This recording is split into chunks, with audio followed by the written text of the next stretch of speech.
The courtroom was silent, a silence so heavy it felt alive.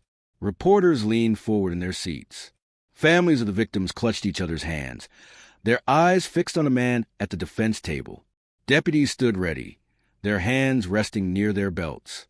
At the center of it all sat one man, a convicted serial killer, a man who for years had stalked and murdered with terrifying precision. And now, he was about to hear the final words that would determine the rest of his life. He thought he was ready.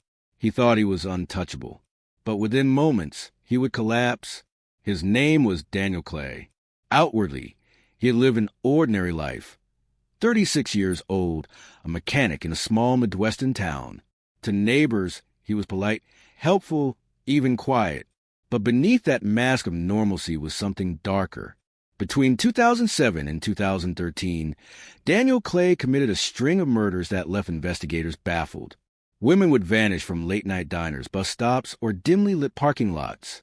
Their bodies were discovered weeks later in remote wooded areas, carefully posed, almost ritualistically arranged. The press called him the Midwestern Reaper. Police called him a ghost. And for years, he evaded capture. What made Clay even more chilling was his routine. He lived as though nothing had happened. Each Monday morning, he returned to work at the garage, fixing cars, joking with co-workers, never showing the faintest sign of guilt. It was as if murder wasn't a crime to him, but a hobby. When he was finally caught in 2013, after DNA evidence tied him to his sixth victim, the trial became one of the most watched in state history. For months, the courtroom heard testimony after testimony. Forensic experts laid out the evidence. Fingerprints, fibers, DNA samples.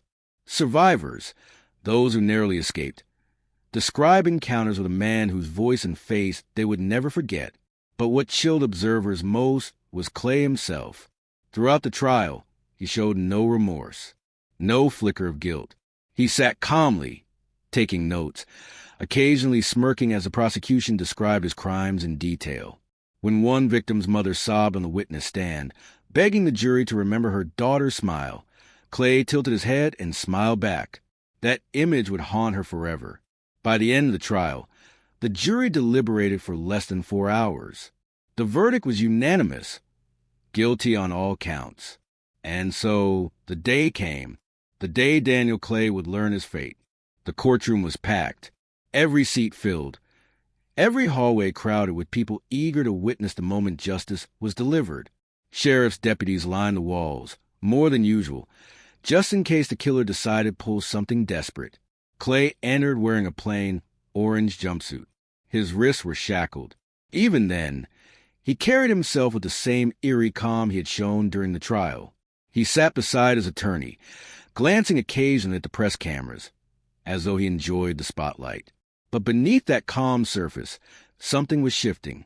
The reality of what was about to happen was beginning to close in. The judge entered. Everyone rose. The air was thick with tension. When the room settled, the judge began to speak. The sentencing hearing wasn't short. The judge recounted the crimes one by one. 6 women murdered, their lives stolen, their families shattered. Each detail was laid out with precision, as though to etch the memory into history forever. Clay sat, still and quiet. But those who watched closely noticed his hands trembling slightly against the table. When the victims' families were invited to speak, the room filled with raw emotion. A father spoke about how he still set an extra plate at the dinner table, unable to accept his daughter was gone. A sister described how she hadn't slept through the night in years, haunted by the thought of what her loved one endured. Some wept, some shouted. One mother, her voice trembling with fury, looked directly at Clay and said, "You thought you had power, but today you lose it all." Clay's smirk faded. Finally, after hours of testimony, the judge leaned forward.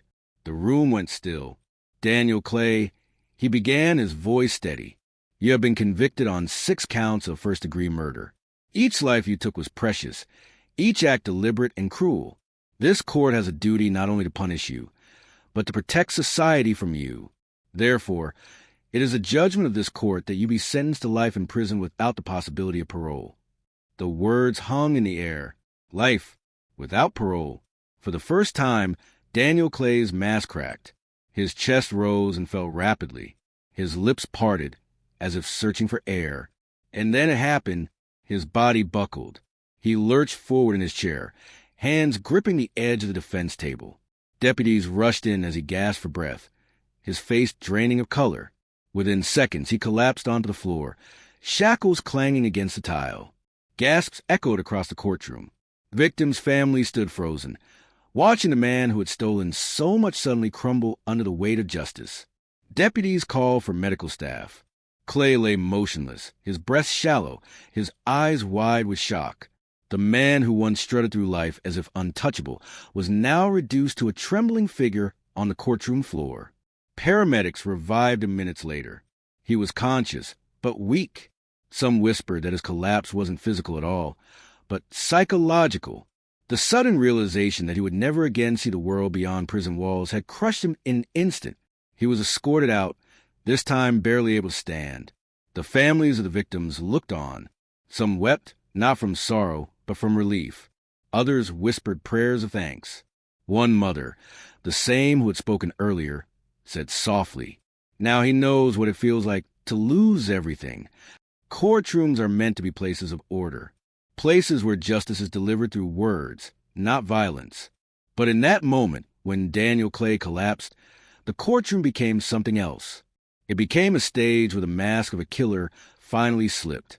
A reminder that even those who believe they are powerful, untouchable, above the law, can be brought to their knees by four simple words: life without parole.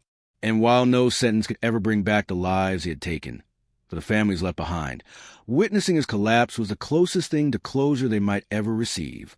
Because justice isn't always about punishment alone. Sometimes it's about watching the monsters fall.